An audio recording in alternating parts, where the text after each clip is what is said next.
कहानी एक ऐसी दुनिया की है जहाँ शक्तिशाली होना कोई वरदान नहीं बल्कि एक श्राप था। काइजर हमारा हीरो इस श्राप के बोझ तले जीता रहा, अपनी शक्तियों को अपने अंदर दबाए हुए। मगर एक रात कुछ ऐसा हुआ जिससे उसकी तकदीर की लकीरें ही बदल गई। उसके अंदर की शक्तियाँ उसकी कर्स सील को तोड़कर निकल गई और उसने अनजाने में अपने सभी करीबी लोगों का खात्मा कर दिया। अब पहले जो कभी इस दुनिया का हीरो था वो अब एक राक्षस बन चुका है, एक ऐसा राक्षस जिसका नाम सुनते ही लोगों के रगों में खून जम जाता। काइजर अपने गुनाहों का बोझ लेकर एक नए इरादे से खड़ा हुआ। उसने ठान लिया कि वो इन देवताओं का सच सबके सामने लाएगा। वो देवता जो इस अभिशाप को अपना हथियार बनाकर हजारों सालों से इस दुनिया को अपने जुल्म का खेल बना रहे हैं। मगर सवाल ये है, क्या काइजर इन देवताओं के खिलाफ इस जंग को जीत पाएगा या फिर वो उन्हीं के हाथ की कठपुतली बनकर इस दुनिया को और गहरे अंधेरों में धकेल देगा। कोई नहीं जानता काइजर के रास्ते में क्या क्या खतरनाक अंजाम छुपे हैं। तो चलिए काइजर की सस्पेंस से भरी जर्नी को शुरू करते हैं, जहाँ हर मोड़ पर छुपा एक नया खौफ और एक इम्तिहान।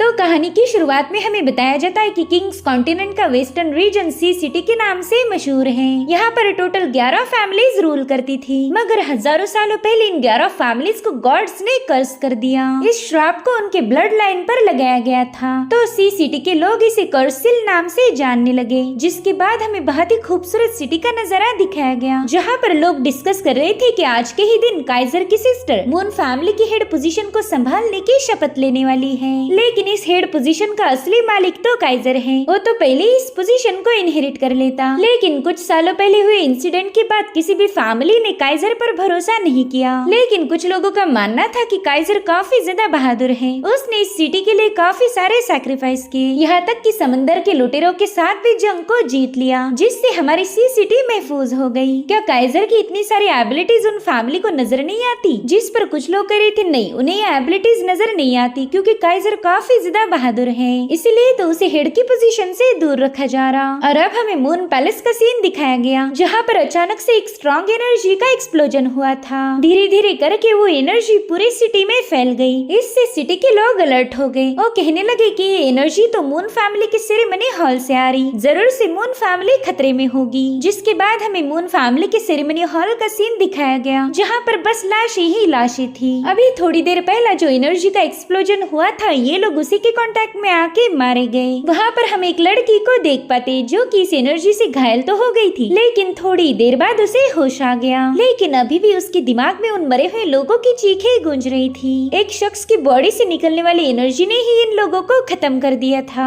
वो अपने आसपास बिछी हुई लाशों को देखकर ही पूछने लगी कि आखिर यहाँ पर हुआ क्या था। साथ ही उसके सामने वो शख्स भी मौजूद था जिसके हाथों इतने सारे कत्ल हो गए। वेल ये है मून फैमिली का यंग मास्टर काइजर। उसकी बॉडी से बहुत ही स्ट्रॉन्ग एनर्जी रिलीज हो रही थी, जिससे काइजर को भी काफी ज्यादा तकलीफ होने लगी। और तभी वो लड़की धीरे धीरे करते हुए उसकी तरफ आगे बढ़ने लगी। वेल ये है काइजर की छोटी सिस्टर लूना। वो अपने भाई को बड़े ही प्यार से पुकारती है और उसकी आवाज सुनते ही काइजर को होश आ गया। वो दोबारा से अपनी बॉडी पर कंट्रोल रीगेन करने की कोशिश करने लगा, लेकिन वो एनर्जी उसे रोकने लगी। इधर लूना तो अपने भाई की ऐसी हालत देखकर काफी ज्यादा पैनिक हो गई थी। वो कहती, भाई प्लीज ये मत बोलना कि वो हो चुका है। तो काइजर भी खुद को जैसे तैसे संभालते हुए लूना को जवाब देता है कि हाँ वो हो चुका है, प्लीज मुझे माफ कर दो, मैं उसे रोक नहीं पाया। ये सब सुनकर लूना काफी ज्यादा मायूस हो गई थी। उससे रोते हुए पूछने लगी कि भाई क्या वाकई कर्सिल एक्सप्लोड हो चुका है? तब तक सी सिटी के कई सारे सिपाही काइजर को पकड़ने के लिए हॉल की तरफ आगे बढ़ रहे थे। वो कहने लगे कि हम किसी भी कीमत पर काइजर को यहाँ से भागने नहीं देंगे। इसने एक ही झटके में कई सारे लोगों की जान ली है, इसे तो माफी नहीं मिल सकती। वहीं पर लूना बस मायूस होकर अपने भाई को देखे जा रही थी। काइजर उसे बताता है कि मुझे माफ कर दो, मैं अपना वादा पूरा नहीं कर पाया, शायद यही हमारी किस्मत होगी। जिसके बाद वो पैलेस से नीचे जंप लगा देता है। इधर लूना अपने भाई के लिए काफी ज्यादा रो रही थी। तब तक सिपाहियों ने हुक्म दिया कि पूरी सिटी को जल्द से जल्द सील किया जाए। वहीं पर काइजर पैलेस के बाहर आ चुका था। वहाँ मौजूद सिपाही तो उसे देखकर ही डर के मारे कांपने लगे। वो कहती कि क्या यही हमारे यंग मास्टर है? इनकी बॉडी से अजीब सी ऑरा रिलीज क्यों हो रही? तब तक दूसरे सिपाहियों ने उन्हें हुक्म दिया कि जल्दी से उसे कैप्चर करो, उसने कई सारे लोगों का कत्ल किया है। तो सिपाही अपने मास्टर पर हमला करने आगे बढ़ा। हालांकि काइजर उसे चोक करते हुए दूर फेंक देता है, जिसके बाद वो अपने पावरफुल स्लैशेस रिलीज करते हुए वहाँ से भाग निकला। काइजर को कुछ भी करके सी सिटी से दूर जाना था, इसलिए उसके रास्ते में आने वाले हर एक सिपाहियों को उसने मौत के घाट उतार दिया। उसकी बॉडी पर लगा हुआ आर्मर उसे पूरी तरह से कंट्रोल कर रहा था और तभी एक सिपाही उसे जकड़ने की कोशिश करता है, मगर काइजर उसे जमीन पर पटकते हुए अपनी सोड लेकर उस पर कूद गया। एक ईवल एनर्जी उसे ये सब करने पर मजबूर कर रही थी और फिर काइजर ने अपनी तलवार स्टैप कर दी, मगर उसने वो सोड जमीन में घुसा दी थी। साथ ही साथ उसने जैसे तैसे अपनी बॉडी का कंट्रोल दोबारा से रिगेन कर लिया, जिसके चलते काइजर का आर्मर वैनिश हो गया था। इधर सिपाही कहने लगे कि काइजर का कर्स सील एक्सप्लोड हो चुका है, हमें जल्दी अब जजमेंट फैमिली को इसकी खबर देनी होगी। वही दूसरी तरफ हम एक बंदी को देख पाते जिसके हाथों पर लगा हुआ आर्मर अचानक से बर्न करने लगा, जो देखते ही वो समझ गई कि फिर से एक बार किसी का कर्स सील ब्रेक हुआ है और अब वो अपनी मैजिकल पावर का यूज करके पता लगाती है कि ये तो मून फैमिली है। वो कह रही थी कि चलो अब जजमेंट सुनाने का वक्त आ चुका, जिसके बाद हमें सेरेमनी हॉल का सीन दिखाया गया जहाँ पर सोल्जर्स और दूसरे फैमिली के लोग पहुँच गए थे। वो कहने लगे कि कई सालों पहले ही हमने इस लूना और उसके भाई काइजर को मार देना चाहिए था। ये तो अच्छा हुआ कि आज इस सेरेमनी के शुरू होने से पहले वो कर्स सील एक्सप्लोड हो गया, वरना हम भी यहाँ के लोगों के साथ मारे जाते। और तभी वहाँ पर कियाओ की एंट्री हो गई, जो कि काइजर और लूना के मास्टर थे। दरअसल दूसरी फैमिलीज ने इस बंदे को चालाकी से दूर भेजा था ताकि सेरेमनी के दिन वो लोग लूना और काइजर पर हमला कर पाए। भले उनका प्लान फेल हो गया, लेकिन उन्हें खुशी थी कि काइजर अब सबका दुश्मन बन चुका है। अब उसकी सिस्टर लूना भी अपने भाई को बचा नहीं पाएगी और फाइनली मून फैमिली के हेड की पोजीशन उन लोगों के हाथ लग जाएगी। इधर कियाओ लूना से पूछ रहे थे कि क्या तुम भी अपने भाई के हाथों घायल हुई थी, जिस पर वो बताती है कि मैं तो ठीक हूँ, लेकिन मुझे मेरे भाई की फिक्र हो रही। कियाओ भी काइजर के लिए काफी ज्यादा परेशान थे। वो कहते हैं कि अपने फैमिली मेंबर्स का कत्ल करके खुद के क्लोज रिलेटिव से दूर हो जाना, यही तो हमारी मून फैमिली का कर्स है। हमारे हर एक जनरेशन का सबसे स्ट्रॉन्गेस्ट पर्सन अपने कर्स सील को एक्सप्लोड करके अपने ही लोगों की जान लेगा। हमें अपनी ही पावर्स के बैकलैश को झेलना पड़ेगा और फिर जिसका कर्स ब्रेक हुआ वो अंत में एक डीमन बन जाएगा। गॉड्स ने हमारी फैमिली को इतना भयानक कर्स देकर हमें पूरी तरह से कमजोर बना दिया। हमारी जनरेशन के कई सारे लोग इसी कर्स की वजह से डीमन बन गए और फिर उन्हें भी पनिश किया गया। भले ही काइजर हमारी फैमिली का आज तक का सबसे ज्यादा स्ट्रॉन्ग पर्सन है, मगर वो भी इस डेस्टिनी से बच नहीं पाएगा। लूना, तुम्हें कुछ भी करके इस सच्चाई को एक्सेप्ट कर लेना चाहिए। अब तुम्हारा भाई कभी वापस नहीं आएगा, इसलिए उसकी उम्मीद छोड़ दो। मगर लूना इसके लिए मना कर देती है। वो कह रही थी कि भाई ने मुझसे वादा किया था कि वो किस्मत के सामने हार नहीं मानेंगे, वो अपनी डेस्टिनी को हरा देंगे और मैं अपने भाई पर पूरा यकीन करती हूँ। अब हमें 15 साल पहले की कहानी दिखाई गई, जहाँ पर काइजर ने अपने फादर, जो कि मून फैमिली के हेड थे, उन्हें खो दिया। उनकी मौत के बाद सारा इनहेरिटेंस काइजर को मिलने वाला था। कुछ लोगों को लगता है कि ये हेड की पोजीशन कियाओ को मिलनी चाहिए, क्योंकि वही अब इन बच्चों का ख्याल रखेंगे। वहीं पर हम छोटी सी लूना को देख पाते, जो कि अपने फादर की मौत से काफी ज्यादा दुखी थी। वो देखते कि काइजर भी रो रहा है, तो अपने भाई से कहने लगी कि प्लीज आप मत रोइए, मैं हूँ ना आपके साथ, मैं कभी आपको अकेला छोड़कर नहीं जाऊंगी। जो सुनते ही काइजर इमोशनल होकर अपनी सिस्टर को गले लगा लेता है। अब हमें 8 सालों बाद की कहानी दिखाई गई, जहाँ पर लूना के पीछे कुछ लोग पड़े थे। उस पर अटैक करते हुए उसे बताने लगे कि तुम्हारे मास्टर को तो हमने यहाँ से किसी और जगह जाने पर मजबूर कर दिया, और रही बात तुम्हारे भाई की, तो वो भी हमारे हाथों मारा जाएगा। अब तुम्हें बचाने वाला यहाँ पर कोई नहीं। और तभी लूना उनकी सोड पर एक मून मार्क देख लेती है। वो समझ गई कि ये तो ग्रेट फैमिलीज के लोग हैं। अब इससे पहले कि वो लूना पर हमला कर पाए, काइजर ने वहाँ आकर अपनी सिस्टर को बचा लिया। वो लोग हैरान थे कि काइजर उनके सभी साथियों को निपटा कर यहाँ आया है। वहीं पर काइजर लूना को बता रहा था कि तुम बस मुझे फॉलो करती जाओ, हमें कुछ भी करके यहाँ से निकलना होगा। जिसके बाद काइजर अपनी सिस्टर को प्रोटेक्ट करते हुए उन लोगों के साथ फाइट करना शुरू कर देता है, मगर वो थोड़ी ही देर में आउटनंबर्ड हो गया। इतने सारे लोगों को अकेले हैंडल करना उसके लिए इम्पॉसिबल था। तभी लूना भी उन लोगों के साथ फाइट करना शुरू कर देती है, मगर वो देखती है कि उसका भाई बुरी तरह से घायल होकर चट्टान पर पटका गया है। और तभी वो तीनों लोग लूना पर हमला कर चुके थे। इतने सारे लोगों के सामने वो बच्ची ज्यादा देर तक सरवाइव नहीं कर सकती थी। साथ ही साथ काइजर भी बुरी तरह से घायल हो गया था। वो कहता है कि मैं लूना को मरने नहीं दूंगा, मुझे कुछ भी करके मेरी सिस्टर को प्रोटेक्ट करना ही होगा, मैं इतनी आसानी से हार नहीं मान सकता। और उतने में काइजर को अजीब सी आवाजें सुनाई देने लगी, जो कह रही थी कि वाह, तुम्हारी इमोशन तो बहुत ज्यादा स्ट्रॉन्ग है। और अब हमें एक स्पेस दिखाई गई, जहाँ पर काइजर की सोल पहुँच गई थी। वहीं पर हम हम एक एंटिटी को देख पाते हैं जो कि काइजर से पूछने लगी कि क्या तुम्ही ने मुझे अवेकन किया था। और तभी काइजर को होश आ जाता है। वो तो अपने सामने इतनी विशाल एंटिटी को देखकर काफी ज्यादा हैरान हो गया। उससे पूछता है कि बताओ तुम कौन हो और ये जगह कौन सी है। तो एंटिटी उसे बताती है कि मैं वॉर गॉड का आर्मर हूँ जो कि हजारों सालों से यहाँ पर सोया हुआ था, मगर तुम्हारे स्ट्रॉन्ग इमोशंस ने मुझे अवेकन किया। मॉर्टल ह्यूमन, कुछ है जो मुझे तुमसे हासिल करना होगा। अगर तुम उस चीज का मेरे साथ सौदा कर लो तो मेरी सारी पावर्स तुम यूज कर सकते हो। और फिर आर्मर की पावर काइजर की बॉडी में समाने लगी। काइजर उससे कहने लगा कि मुझे तुम्हारी पावर्स नहीं चाहिए, मगर आर्मर उसे बताता है कि बस एक बार मेरी पावर को फील करो। ऐसी गोल्डन अपॉर्चुनिटी को तुम मना कैसे कर सकते हो। और तभी काइजन की बॉडी में उसकी पावर्स समाने लगी, जिससे वहाँ पर तेज हवाएं बहने लगती है। लूना को मारने आए असैसिन्स भी ये देखकर हैरान थे कि काइजर की बॉडी पर स्ट्रेंज आर्मर कहाँ से आ गया। अब जैसे उनमें से एक बंदे ने काइजर पर अटैक किया, वो बंदा उस आर्मर से टकराकर काफी दूर पटका जाता है। उन लोगों को तो ये समझ नहीं आ रहा था कि काइजर के पास एक ग्रेट पावर अचानक से कैसे आ गई। लूना भी अपने भाई की पावर्स देखकर काफी ज्यादा हैरान थी। अब काइजर ने अपनी ऑरा से उन सभी लोगों को घायल कर दिया था। जो देखो लोग कहने लगे कि मून फैमिली का कर्स सील हर एक जनरेशन में एक बार एक्सप्लोड होता है, और वो भी उसी बंदे के हाथों जो उस जनरेशन में सबसे ज्यादा पावरफुल हो। शायद काइजर ही वो बंदा होगा जिसका फ्यूचर में कर्स सील एक्सप्लोड हो जाएगा, जिसके बाद वो सभी लोग वहाँ से भाग निकले।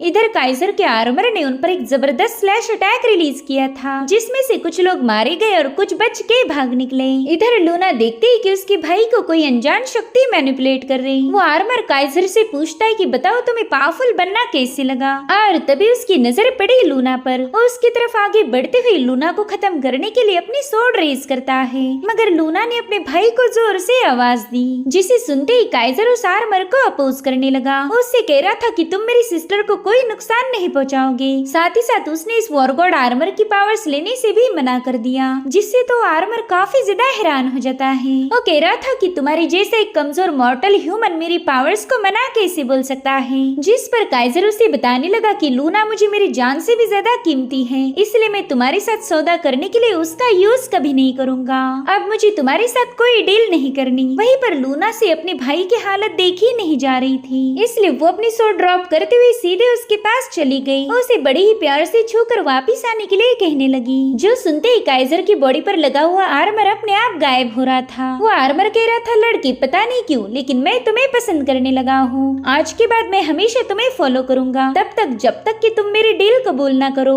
मैं तुम पर कोई जबरदस्ती नहीं करने वाला, लेकिन हमेशा तुम्हारे साथ रहूंगा। और फाइनली काइजर पूरी तरह से होश में आ गया। काइजर को उसके मास्टर ने बताया था कि मैं तुम्हारे आर्मर की एग्जैक्ट पावर के बारे में बता नहीं सकता।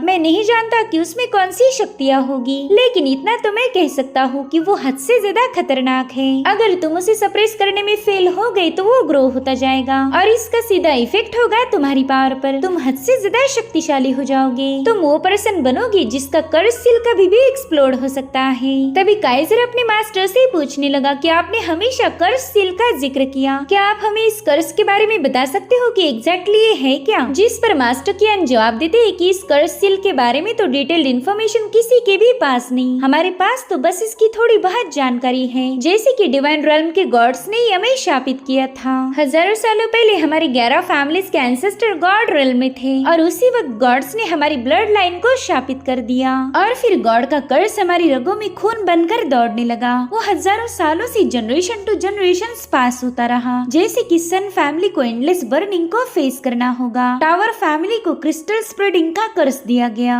वर्ड फैमिली कभी भी आराम नहीं कर सकती, वहीं पर जजमेंट फैमिली को हमेशा पापियों को सजा देने का काम दिया गया। तभी लूना पूछती है, मास्टर हमारी फैमिली को कौन सा कर्ज दिया था। जिस पर एल्डर किया वो बताते हैं कि हमारी मून फैमिली अपने ही मेंबर्स को खत्म करेगी, जिससे उनके क्लोज रिलेटिव मारे जाएंगे और फिर उन्हें फोर्सफुली एक दूसरे से सेपरेट होना पड़ेगा। तब तक उन्हें बाहर मौजूद लोगों की आवाजें आने लगी। दरअसल काइजर के पास आर्मर है, ये बात पूरे टाउन में फैल चुकी थी और सभी लोग कह रहे थे कि काइजर को खत्म कर दो, वरना एक दिन उसका कर्ज सील एक्सप्लोड होकर वो हम सबको मार देगा। ये बंदा कभी भी हमारे फैमिली का हेड नहीं बन सकता। वहीं पर लूना उनकी बातें सुनकर काफी ज्यादा घबरा गई थी। तो काइजर उसकी आंखें पोंछते हुए उसे प्रॉमिस करता है कि वो इस पावर को कंट्रोल करेगा और वो दोनों कभी एक दूसरे से सेपरेट नहीं होंगे। जिसके बाद हमें 3 साल पहले की कहानी दिखाई गई, जहाँ पर समुद्री पायरेट्स ने काइजर की बोट पर हमला किया था। उस वक्त काइजर ने उनके साथ जबरदस्त फाइट की, जिसमें वो भी बुरी तरह से घायल हो गया था। तभी उसे गॉड आर्मर की आवाज आने लगी। वो कहता है कि तुम्हें अपनी एबिलिटीज शो करनी होगी, तभी जाकर वो लोग तुम्हें मून फैमिली का हेड एक्सेप्ट करेंगे, और अगर ऐसा हुआ तो तुम्हें मेरी पावर्स की जरूरत पड़ेगी,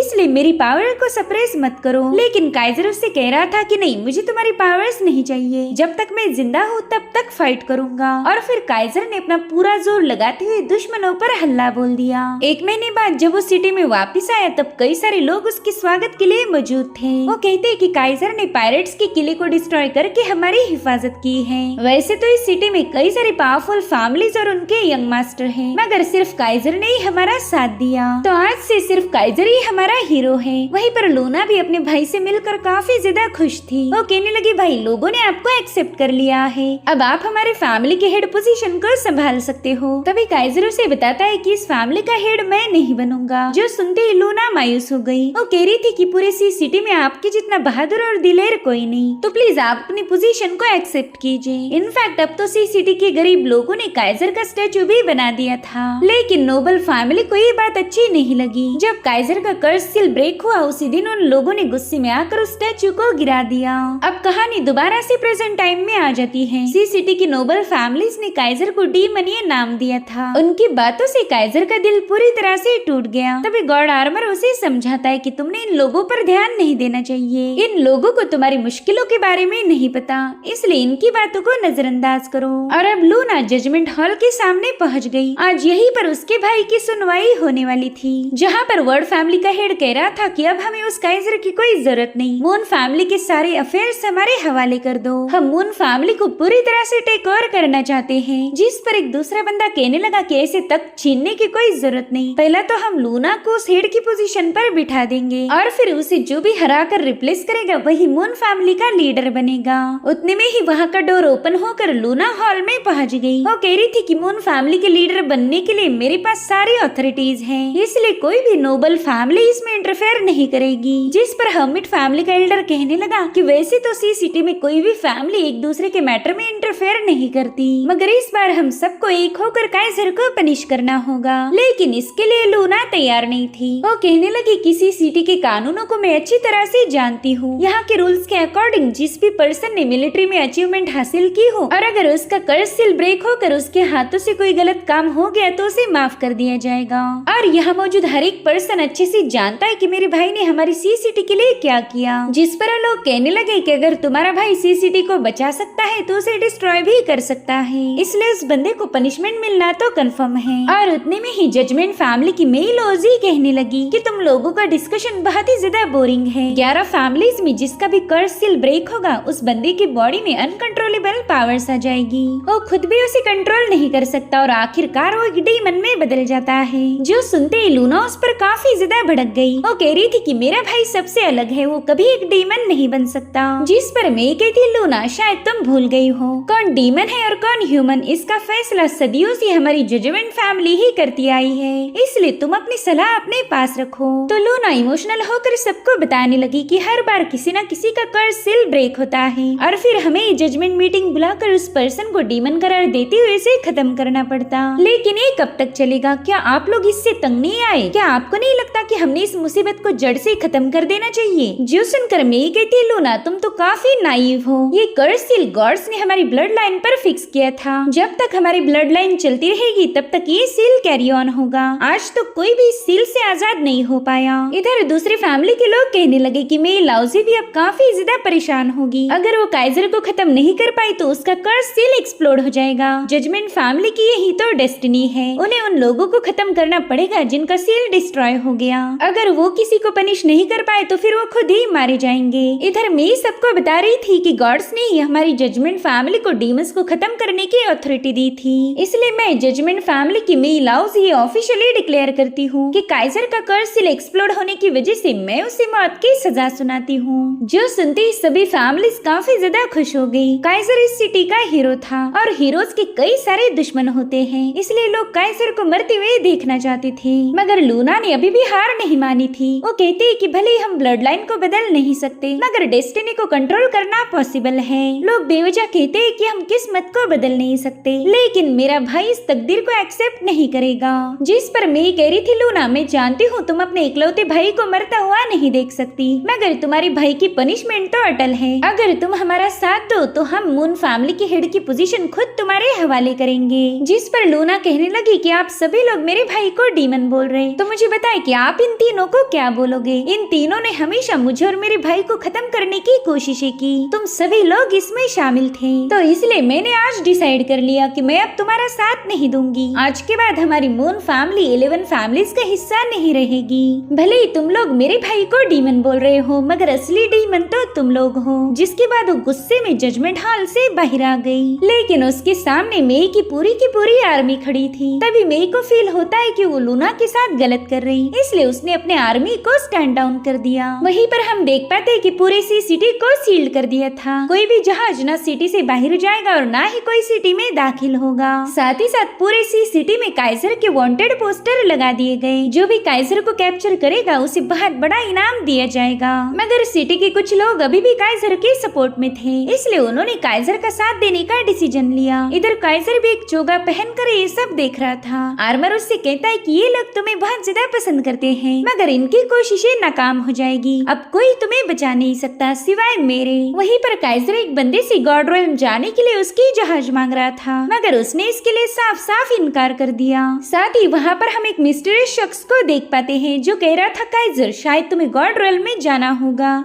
और इसके लिए तुम्हें एक जहाज की जरूरत पड़ेगी। इधर गॉड आर्मर भी काइजर से यही पूछ रहा था कि क्या वाकई तुम गॉड रोयल में जाकर इस कर्स सील को हटाना चाहते हो। भूल जाओ बच्चे, तुम एक मॉर्टल हो। अगर तुम गॉड रोयल में गए तो मारे जाओगे। तुम्हारे पास बस एक ही ऑप्शन है, जो कि हूँ मैं। सिर्फ मैं ही तुम्हें वहाँ पर ले जा सकता हूँ। तुम्हें याद है ना, हम अपना सौदा कभी भी कर सकते हैं। जब भी तुम्हें लगे कि तुम्हें मेरी जरूरत है तो बस मुझे बता देना, उसी पल मेरी सारी पावर्स तुम्हारी हो जाएगी। तब तक काइजर शिपयार्ड में पहुँच गया था, मगर वहाँ पर मेई के सिपाही तैनात थे। वो गॉड का हुक्म मानते हुए अपने सभी सिपाहियों को कंट्रोल कर काइजर पर हमला करना शुरू कर देती है। पहले तो उन सिपाहियों ने वहाँ पर स्मोक रिलीज कर दिया, जिसके बाद वो काइजर पर चारों ओर से अटैक करना शुरू कर देते हैं। साथ ही उन्होंने कुछ रोप्स के जरिए उसे जकड़ लिया था। गॉड आर्मर उसे बताता है कि ये लोग तुम्हें कैप्चर नहीं बल्कि खत्म करना चाहते, और उतने में उन्होंने काइजर पर एरो शूट करना शुरू कर दिए। लेकिन काइजर मार्शल आर्ट में माहिर था, तो उसने जैसे तैसे खुद को आजाद करते हुए उनके अटैक को डॉज करके वहाँ से भागना शुरू कर दिया।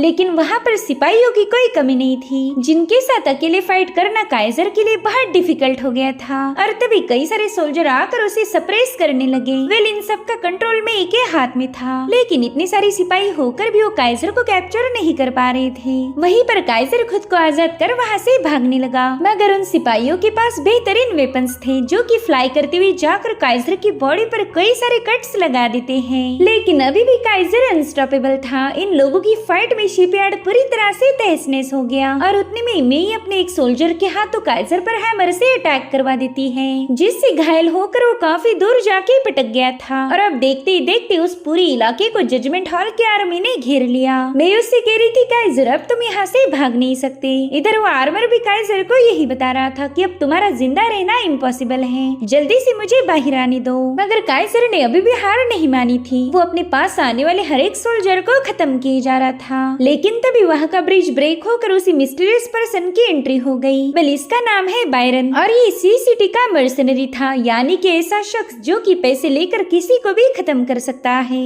और अब उसने अपने हैमर पर 10,000 वॉल्ट्स टेक्निक का यूज करते हुए सिपाहियों के साथ फाइट करना शुरू कर दी। उसने अपने जबरदस्त पावर के साथ कई सारे सिपाहियों को नॉकआउट कर दिया था, जिसके बाद वो काइजर से कहने लगा कि जल्दी से मेरे पीछे आ जाओ, अब हमने यहाँ से भागना होना चाहिए। और फिर ये लोग अपने सामने मौजूद शिप को हैमर से ब्रेक करते हुए एक छोटे जहाज में सवार हो गए। तो इस तरह से काइजर सिटी से बाहर आ चुका था। उस बंदे से पूछता है कि बताओ तुम कौन हो, जिस पर बायरन कहता है तुम बिल्कुल टेंशन मत लो, मैं तुम्हारा दुश्मन नहीं बल्कि दोस्त हूँ। वहीं पर मे ने काइजर को सिटी से बाहर जाते हुए देख लिया था। वो कहती काइजर तुम यहाँ से भाग नहीं सकते, मेरे होते हुए तो बिल्कुल नहीं। और अब वो अपनी शिप्स को उसे चेस करने का ऑर्डर देती है। इसलिए जजमेंट हॉल की कई सारी शिप्स काइजर के पीछे रवाना हो गई। ये सब लूना ने भी देख लिया था। वो भी अपनी शिप लेकर अपने भाई के पीछे रवाना हो चुकी थी, मगर वो अकेली नहीं बल्कि उसके मास्टर भी उसके साथ थे। वो कहते लूना क्या तुम वाकई गॉड रेल्म जाना चाहती हो? जिस पर लूना बताने लगी कि मास्टर मेरा भाई डेस्टिनी के आगे हार नहीं मानेगा। मैं जानती हूँ कि वो गॉड रेल्म जा रहा है, इसलिए चाहे कुछ भी क्यों ना हो जाए मुझे उसके पास जाना पड़ेगा।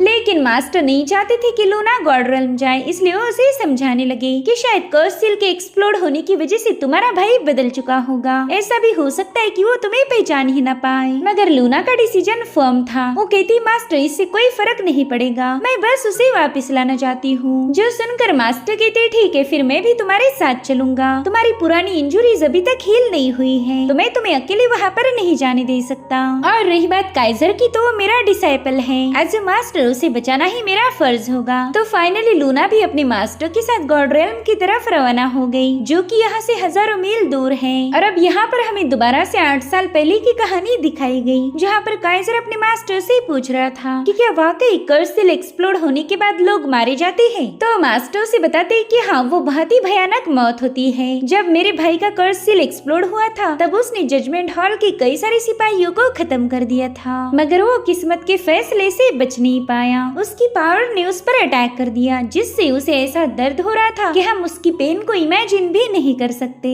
और फिर इतनी सारी सफरिंग झेलने के बाद वो एक डीमन में ट्रांसफॉर्म हो गया। उसी पल वो बदल गया था। वो अब मेरा भाई नहीं बचा तो उसने खुद ही खुद को खत्म कर दिया। मौत ही उसके लिए आजादी थी। जिनका भी कर्स सील एक्सप्लोड होगा डेथ ही उनका फ्रीडम होगी। जिस पर काइजर उनसे एक सवाल पूछता है कि क्या हम इस कर्स सील को जड़ से खत्म नहीं कर सकते? मुझे तो अब इस कर्स से नफरत हो चुकी है। जिस पर मास्टर कहने लगे बच्चे अगर ये पॉसिबल होता तो हजारों सालों पहले ही हम इससे आजाद हो जाते, लेकिन गॉड्स का कर्स मिटाने के लिए हमें डिवाइन रेल्म जाना होगा और आज तक कोई भी उस डिवाइन रेल्म में जा नहीं पाया। कुछ 2-4 लोग हिम्मत करके वहाँ पहुँच गए थे, लेकिन फिर वो दोबारा वापस नहीं आ पाए। अब ये सब जानने के बाद क्या तुम अभी भी वहाँ पर जाना चाहोगी? जिस पर काइजर कहने लगा हाँ मैं हार नहीं मानूंगा, बस एक बार लूना मून फैमिली की हेड पोजीशन को इनहेरिट कर ले, तब तक वो इतनी स्ट्रांग बन जाएगी कि उसे मेरे प्रोटेक्शन की जरूरत नहीं पड़ने वाली। और तभी मैं फैमिली की जिम्मेदारी उस पर सौंप के गॉड रेल्म रवाना हो जाऊंगा। उसकी सारी बातें लूना ने भी सुन ली थी। उसे पता था कि एक दिन उसका भाई डेस्टिनी के खिलाफ जाने वाला है। अब कहानी दोबारा से प्रेजेंट टाइम में आ जाती है, जहाँ पर बायरन और काइजर सिटी से काफी दूर आ गए थे।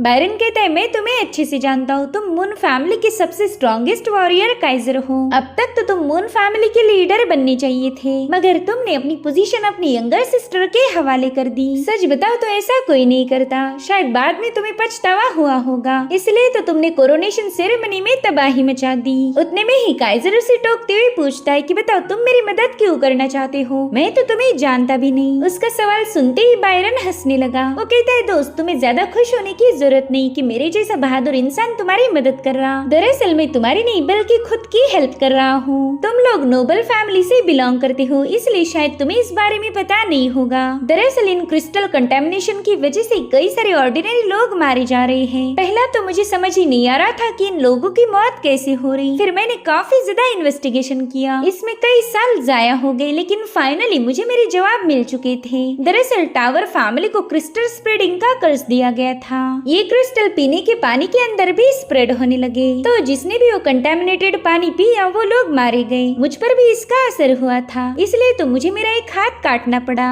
ताकि कम से कम मैं अपनी बॉडी को बचा पाऊँ। तभी काइजर उससे पूछता है कि क्या तुम वही बंदे हो जिसने हाई टावर में घुसकर माई लेडी से मुलाकात की थी? तो कहने लगा हाँ बिल्कुल, माई लेडी से अकेले में मिलने की किसी में हिम्मत नहीं है। उन्होंने ही मुझे कर्ज की मुक्ति का रास्ता बताया जो कि है डिवाइन रेल्म, मगर वो तो 1 वे ट्रिप होगी। जो भी वहाँ गया वो दोबारा से वापस नहीं आ पाया। शायद तुम भी इस कर्ज के झमेले को हमेशा हमेशा के लिए खत्म करना चाहते, इसलिए तो तुम डिवाइन रेल्म जाने की इतने बड़े रिस्क उठाने के लिए तैयार हो गए। इधर गॉड आर्मर काइजर को बता रहा था कि बच्चा तो कुछ ज्यादा ही स्मार्ट है, इसने तुम्हारे इरादों को गेस कर लिया। अगर वहाँ पर हम एक साथ गए तो हमारे वापस आने के चांसेस होंगे। मैं तुम्हारी हेल्प करना चाहता हूँ। लेकिन काइजर ने इसके लिए मना कर दिया। वो कह रहा था कि ये मेरा पर्सनल मैटर है और मैं नहीं चाहता कि तुम इसमें इन्वॉल्व हो जाओ। साथ ही मुझे नहीं लगता कि मुझे तुम्हारी हेल्प की जरूरत पड़ेगी। जो सुनकर बायरन थोड़ा सा सरप्राइज हो गया। वो कहता है भाई शायद तुम भूल गए हो, अगर मैं सही वक्त पर तुम्हारी मदद नहीं करता तो मैं तुम्हें शिपयार्ड में ही खत्म कर देती। पता है ना वहाँ पर कितने सारे सिपाही थे। और तभी इन लोगों को शिप का हॉर्न सुनाई देने लगा। ये लोग देखते कि जजमेंट हॉल के बड़े बड़े जहाज उनके एकदम करीब आ चुके हैं। जो देखते ही बायरन ने भी अपनी जहाज की स्पीड बढ़ा दी। वो कह रहा था कि भाई ये बोट कमाल की है, इसलिए बिल्कुल टेंशन मत लो, वो लोग हमें कभी भी पकड़ नहीं पाएंगे।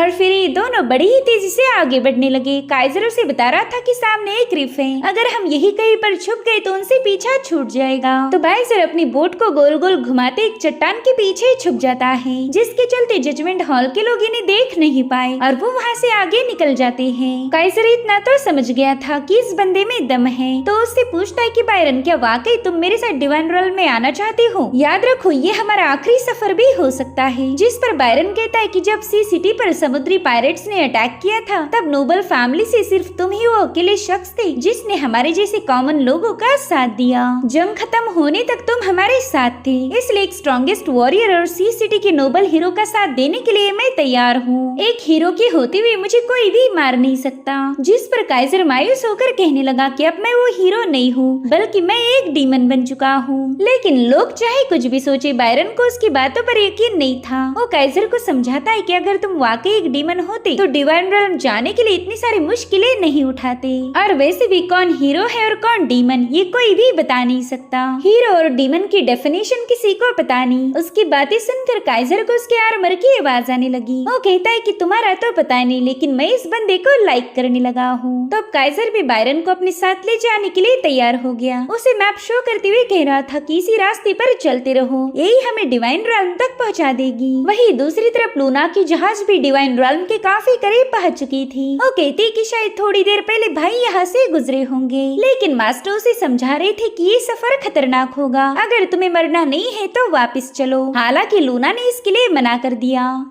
वो कह रही थी कि अगर मैं मेरे भाई से अलग हो गई तो फिर जीने का कोई मतलब नहीं बनता। इधर बायरन और काइजर ने एक विशाल गेट को क्रॉस कर लिया था, मगर वहाँ की शैलो वाटर उनकी बोट को शेक करने लगी। साथ ही साथ काइजर देखता है कि वहाँ बैरियर जैसी कोई चीज मौजूद है, जिसे क्रॉस करते इन दोनों को काफी ज्यादा तकलीफ होने लगी थी। बायरन उससे कह रहा था कि ये जगह तो काफी ज्यादा अजीब है, साथ ही इनकी बोट भी अब आगे नहीं जा सकती थी। तो ये लोग अपनी शिप को वहीं पर छोड़कर सीधा डिवाइन रॉल्म की तरफ रवाना हो गए। वहीं दूसरी तरफ मे के लोगों को पता चल गया था कि ये दोनों उन्हें उल्लू बनाकर डिवाइन रॉल्म में जा चुके हैं, तो उन्होंने भी अपना रास्ता बदल लिया। इधर बायरन इस खंडर पड़ी डिवाइन रॉल्म को देखकर काफी ज्यादा शॉक हो गया। वो काइजर से कह रहा था कि ये तो गॉड्स का घर है ना, फिर ये जगह इतनी बेकार कैसे हो गई, और यहाँ पर तो कोई गॉड नजर नहीं आ रहा। जिस पर काइजर कहता है टेंशन मत लो, थोड़ी देर में हमें सब कुछ पता चल जाएगा, बस यहाँ पर क्लोजली ध्यान देना। साथ ही साथ उन्हें विस्परिंग की आवाजें सुनाई देने लगी। उतने में ही गॉड आर्मर काइजर को बताने लगा कि यहाँ मुझे सफरिंग की ऑरा महसूस हो रही, ऐसा लग रहा है कि कोई काफी ज्यादा तकलीफ में है। तभी उनके सामने मौजूद एक पिलर अचानक से ग्लो होकर इन पर आग बरसाना शुरू कर देता है। हालांकि काइजर और बायरन यहाँ से वहाँ भागते हुए उस तेज पिघला देने वाली फायर अटैक से खुद को बचाने लगे। साथ ही साथ उस पिलर में से ढेर सारा दहकता हुआ लावा बाहर आने लगा। ये दोनों तो बस हैरान होकर ये नजारा देख रहे थे, और उतने में उस पिलर से एक अजीब सा मॉन्स्टर बाहर आ गया। उसने उन दोनों को खत्म करने के लिए एक फायर बॉल बना लिया था, जिसके ब्लास्ट होते उस पूरी जगह में आग फैलने लगी। वहीं पर ये दोनों एक पिलर के पीछे जाकर छुप गए थे। तब तक वो मॉन्स्टर भी उस पिलर से बाहर छलांग लगा देता है। इधर बायरन काइजर से पूछ रहा था कि क्या तुम्हें पता है ये कौन सा मॉन्स्टर होगा, मैंने तो आज तक ऐसी भयानक चीज नहीं देखी थी। तो काइजर कहने लगा कि ये तो एंडलेस बर्निंग है, मेरे ख्याल से इस सन फैमिली का कर्ज सील हो सकता है। और उतने में वहाँ मौजूद दूसरे पिलर को ब्रेक करते हुए एक और वॉरियर बाहर आ गया, जिसके पावरफुल ब्लो से बायरन ने खुद को बड़ी ही मुश्किल से बचा लिया। तब तक वो फायर मॉन्स्टर भी इस वॉरियर पर कूद जाता है। अब वो आपस में ही फाइट कर रहे थे और लगे हाथ इन पर भी हमले करने लगे। उस वॉरियर की बॉडी पर फायर लगते ही उसकी पेन और ज्यादा बढ़ गई थी, जो देख काइजर कहने लगा कि पहले तो सन फैमिली का कर्ज था और ये वॉर चैरियट फैमिली का कर्ज सील है। तब तक उस वॉरियर ने वहाँ के फ्लोर पर एक जोरदार अटैक करते हुए थर्ड पिलर को भी ब्रेक कर दिया, जिसमें से कई सारे डिवाइन स्क्रॉल्स रिलीज होते हुए एक एंटिटी बाहर आ गई। और डिवाइन स्क्रॉल्स इतने ज्यादा शार्प थे कि उनके कांटेक्ट में आते ही इन लोगों की बॉडी पर कट्स पड़ने लगे। काइजर कह रहा था कि ये तो जजमेंट फैमिली का कर्ज है। अब ये दोनों जैसे तैसे उन स्क्रॉल से खुद को बचा ही रहे थे कि तब तक एक और पिलर से ढेर सारे क्रिस्टल स्प्रेड होने लगे। वली थी टावर फैमिली। बायरन कह रहा था कि काइजर इन्हीं क्रिस्टल से मुझे मेरा हाथ खोना पड़ा था, तो प्लीज इससे बच के रहना। तब तक टावर फैमिली के पिलर से बाहर निकला हुआ मॉन्स्टर अपनी पावरफुल एनर्जी उस जगह पर रिलीज करने लगा और अब एक और पिलर ब्लास्ट होकर उसमें से एक योद्धा बाहर आ गई और खुद भी काफी ज्यादा तकलीफ में थी, जिसे देख काइजर कहने लगा कि ये तो हमारी मून फैमिली की मेंबर हैं। सो यहाँ पर बर्निंग, सफरिंग, जजमेंट, क्रिस्टलाइजेशन और स्लॉटर ये सारे कर्सेस मौजूद थे। काइजर बायरन को बता रहा था कि हमारी 11 फैमिलीज को मिले हुए कर्स सील्स इन सब के पास मौजूद हैं। बायरन तो ये सुनकर ही थोड़ा सा शॉक हो गया। उससे पूछता है कि क्या यही तुम्हारी कर्स सील का मेन कॉज थी? अगर ये यहाँ पर है तो फिर हमें गॉड्स नजर क्यों नहीं आ रहे? इधर वो सारे मॉन्स्टर्स एक दूसरे पर अटैक किए जा रहे थे, साथ ही साथ उनके दर्द की चीखें भी उस पूरी जगह पर गूंजने लगी। तो काइजर कहने लगा कि शायद ये लोग कर्स सील की वजह से तकलीफ में हैं। वहीं पर मून फैमिली की वॉरियर अपनी एनर्जी को रिलीज करते हुए बार बार मदद की गुहार लगा रही थी, जिसके बाद उसने काइजर पर एक स्लैश अटैक रिलीज कर दिया, मगर वो उसे डॉज करते हुए वहाँ से भागना शुरू कर देता है। साथ ही साथ वो बायरन को बता रहा था कि ये लोग 11 फैमिलीज के एंसेस्टर हैं। तब तक मेई की जजमेंट आर्मी भी वहाँ पर पहुँच गई थी, मगर वहाँ का नजारा देखते ही मेई तो हैरान हो गई। उसे कोई आइडिया नहीं थी कि वहाँ पर उनके एंसेस्टर हैं और तभी उसे वहाँ पर काइजर नजर आ गया, तो तुरंत ही अपनी सिपाहियों को कंट्रोल करते हुए उन दोनों पर हमले करने लगी। जो देख काइजर और बायरन ने भी उनके साथ बैटल शुरू कर दी। ये लोग तो उन्हें मार ही रहे थे, मगर वहाँ मौजूद एंसेस्टर भी अपनी एनर्जी से इन सिपाहियों पर हमले करने लगे। जो भी सिपाही क्रिस्टल के कांटेक्ट में आया उसी में ट्रैप होकर खत्म हो गया। साथ ही साथ नेवर एंडिंग फायर भी उन सिपाहियों पर हमले किए जा रही थी, जिसके चलते ये लोग काफी दूर पहुँच गए। थोड़ी देर में गॉड रॉयल में लूना और मास्टर भी आ जाते हैं। उनके सामने हजारों सिपाहियों की लाशें पड़ी हुई थी, जिन्हें देख मास्टर कहने लगे कि काइजर की कंडीशन तो और ज्यादा खराब हो चुकी है। उसने इतने सारे सिपाहियों का खात्मा कर दिया, मगर उन सिपाहियों को केयरफुली ऑब्जर्व करने के बाद लूना कहने लगी कि नहीं, इन सिपाहियों को मेरे भाई ने खत्म नहीं किया, बल्कि ये तो किसी और का शिकार बने हैं और शायद अब मेरा भाई भी खतरे में होगा। तभी मून फैमिली के एंसेस्टर इनके सामने आ गई, मगर लूना ने उसे पहचाना नहीं था। वो अपनी पेन को सप्रेस करने की कोशिश करती है कि तभी उसकी नजर पड़ी लूना पर, तो उसने तुरंत ही लूना के साथ फाइट करना शुरू कर दी, मगर लूना उसके हर एक अटैक को डॉज किए जा रही थी, जिसके बाद वो भी फाइट बैक करने लगी। इन दोनों में हमें एक फियर्स बैटल दिखाई गई और उतने में वो एंसेस्टर मूनलाइट ट्रेल मूव को एक्टिवेट कर देती है, जिसे देखकर लूना काफी ज्यादा हैरान हो गई। वो कह रही थी कि ये तो हमारे फैमिली की एबिलिटीज है, मगर ये इसके पास कैसे आ गई? और उसी वक्त एंसेस्टर एक जोरदार ब्लो के साथ लूना को पीछे पुश कर उस पर एक जोरदार स्लैश अटैक रिलीज कर देती है, जो कि जमीन को चीरते हुए लूना की तरफ आगे बढ़ रहा था, मगर मास्टर समय रहते उसे डिस्ट्रॉय कर लूना को बचा लेते हैं। तभी वो एंसेस्टर दर्द से तड़पने लगी। इधर मास्टर लूना से कह रहे थे कि हमें जल्दी से यहाँ से आगे जाना होगा। हालांकि तब तक वो एंसेस्टर मास्टर पर अटैक करने के लिए रवाना हो गई। जो देख लूना ने अपनी सोर्ड जमीन में धसाती हुई वहाँ पर एक फॉर्मेशन क्रिएट कर लिया, जो कि उस एंसेस्टर को एक जगह पर ट्रैप कर देता है और इसी का फायदा उठाते हुए लूना ने उस पर हमला कर दिया और बार बार अपनी पोजीशन बदलते हुए उस पर हमले किए जा रही थी। और इसी दरमियान लूना भी उस एंसेस्टर के हाथों घायल हो जाती है। जो देख मास्टर ने भी एंसेस्टर पर अटैक कर दिया। उनके एक ही स्लैश में वो घायल होकर नीचे गिर जाती है। लूना कहने लगी कि हमारी फैमिली की जितनी भी सीक्रेट मूव है ये सारी इस बंदी को पता थी, पता नहीं इसने हमारी एबिलिटीज को पजेस कैसे कर लिया। साथ ही साथ वो एंसेस्टर लूना से मदद मांगने लगी, मगर मास्टर ने उस पर दोबारा से अटैक कर दिया। वो लूना को समझाते कि हम इसकी कोई मदद नहीं कर सकते, हमें बस जल्दी से काइजर को ढूंढना होगा। तो लूना भी उनकी बात मानते हुए वहाँ से रवाना हो गई। इधर बायरन काइजर से पूछ रहा था कि मुझे तो कुछ भी समझ नहीं आ रहा कि यहाँ पर तुम्हारे एंसेस्टर कैद कैसे हुए, पता नहीं उनके साथ क्या हुआ होगा। अब ये लोग थोड़ी दूरी पर आने के बाद उनके सामने एक बहुत बड़ी दीवार थी, जिसमें कुछ कार्विंग की गई है। तो काइजर जाकर उस वॉल को टच करने लगा और उसका हाथ लगते ही वो दीवार ग्लो होना शुरू हो गई। काइजर उस दीवार पर लिखी हुई इन्फॉर्मेशन को रीड करते हुए बायरन को बताने लगा कि ये हमारी 11 फैमिलीज का इतिहास है। हजारों सालों पहले हमारे हमारे एंसेस्टर गॉड्स के गुलाम थे। 11 गुलाम गॉड्स की सेवा करते थे। गॉड्स ने उन्हें डिमोनिक पावर गिफ्ट की और इन्हीं पावर का यूज करते हुए इन 11 लोगों को यहाँ पर गॉड का एक साम्राज्य बनाना था ताकि गॉड्स यहाँ पर हुकूमत कर पाए। हालांकि गॉड्स काफी ज्यादा क्रूअल थे। उन्होंने अपने गुलामों को हर तरह से टॉर्चर करते हुए अपना मतलब निकालने की कोशिश की। तो फाइनली हमारे एंसेस्टर इस गुलामी से तंग आकर बगावत पर उतर आए। उन्होंने गॉड्स के खिलाफ जंग का ऐलान कर दिया था, मगर वो एक ऐसी जंग थी जिन्हें वो लोग कभी जीत नहीं पाएंगे और आखिरकार उनकी हार हो गई। गॉड्स ने उनकी बगावत से गुस्सा होकर उन्हें पनिशमेंट दी। सभी एंसेस्टर की ब्लड लाइन पर कर्स सील काफ कर दिया गया ताकि वो जिंदगी भर तड़पते रहे। हमारे एंसेस्टर की जिंदगी जीते जी जहन्नुम बन गई, मगर उन्हें अपने आने वाली जनरेशन की फिक्र थी। तो उनका कर्स सील एक्सप्लोड होने से पहले ही उन्होंने अपने डिसेंडेंट को डिवाइन रेल्म से बाहर जाने के लिए बता दिया, लेकिन उन्हें ये पता नहीं था कि भले ही उनके डिसेंडेंट वहाँ से भागने में कामयाब हो गए, मगर कर्स सील कभी उनका पीछा नहीं छोड़ेगा। उनकी किस्मत हमेशा उन्हें टॉर्चर करेगी। जनरेशन टू जनरेशन शापित लोग पैदा होते गए और इस सफरिंग का कोई अंत नहीं था। वही दूसरी तरफ एंसेस्टर को फाइट करता हुआ देखकर वायरन कहने लगा कि शायद ये लोग भूल चुके हैं कि ये रियल में कौन थे। क्या इन्हें हमेशा ऐसे ही टॉर्चर को झेलना पड़ेगा? उतने में ही काइजर को आर्मर की आवाज आने लगी। वो कह रहा था कि कई सारे गॉड्स बेरहम हैं, वो बस रूल करना जानते हैं। अगर वो सब कुछ कंट्रोल नहीं कर पाए तो सब कुछ तबाह कर देंगे। इधर बायरन कहने लगा, भाई तुम्हारे एंसेस्टर डीमन इसलिए बने क्योंकि उनका कर्स सील एक्सप्लोड हो गया था, तो क्या तुम भी उनके जैसे बन जाओगे? जिस पर काइजर कहता है, नहीं, मैं कभी एक डीमन नहीं बनने वाला। इसे रोकने का जरूर से कोई रास्ता होगा जिससे हम इस कर्स सील को हमारे ब्लड लाइन से हटा पाए। गॉड आर्मर काइजर को बता रहा था कि मॉर्टल्स जब भी गॉड को चैलेंज करते हैं तब वो गॉड्स को हरा तो नहीं पाते, मगर उन्हें बस मिलती है तो डिवाइन पनिशमेंट। वहीं पर बायरन कह रहा था कि अगर गॉड्स किसी को इतनी ब्रूटल सजा दे सकते हैं तो फिर इससे आजादी मिलना जरूरी है। काइजर उसे बताने लगा कि हमें कर्स सील के सोर्स को एलिमिनेट करना होगा